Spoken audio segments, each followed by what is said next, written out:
জলে ভাসছে পশ্চিম কাটিগড়া, গৃহহারা হাজার হাজার মানুষ। গত 3 দিনের একটানা বৃষ্টির ফলে ভয়াবহ বন্যা প্লাবিত হয়েছে পশ্চিম কাটিগড়ার বৃহৎ অঞ্চল। জলের তলায় রয়েছে জালালপুর, কুশিয়ারপুর, মহাদেবপুর, রাজপুর, চণ্ডীপুর সহ বেশ কয়েকটি গ্রাম। গৃহহারা হয়েছেন হাজার হাজার মানুষ।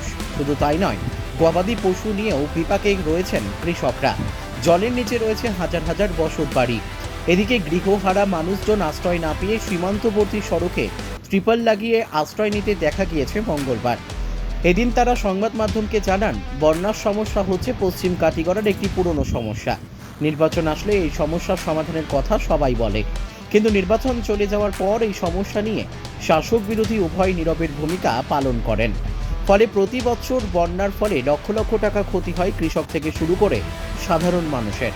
তারা আরও বলে, গত দুদিন থেকে বন্যায় প্লাবিত হয়েছে পশ্চিম কাটিগড়ার বিভিন্ন অঞ্চল, কিন্তু এখনো পর্যন্ত সরকারি আমলা থেকে শুরু করে খোঁজ নিতে আসেনি বিধায়ক বলে ক্ষোভ প্রকাশ করেন তারা।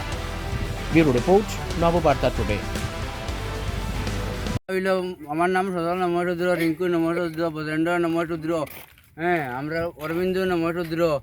আমরা গরু ডুবাইল বা মহিষের জায়গা উগা নাই হয়ে রইতাম, ওটা লাগি আমরা এন্টিতে মানে স্থান লইছি গড় দরজা বানাইয়া।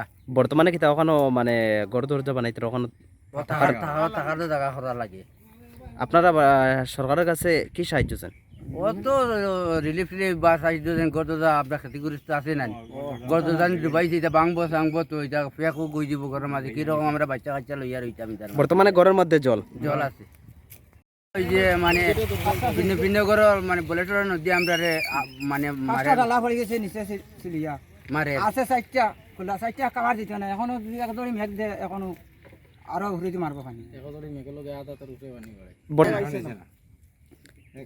আবার আইসুন না খালি ক্যাম্প থেকে আমরা আশ্রয় নিতে কইছি, অর্ডার লইছি।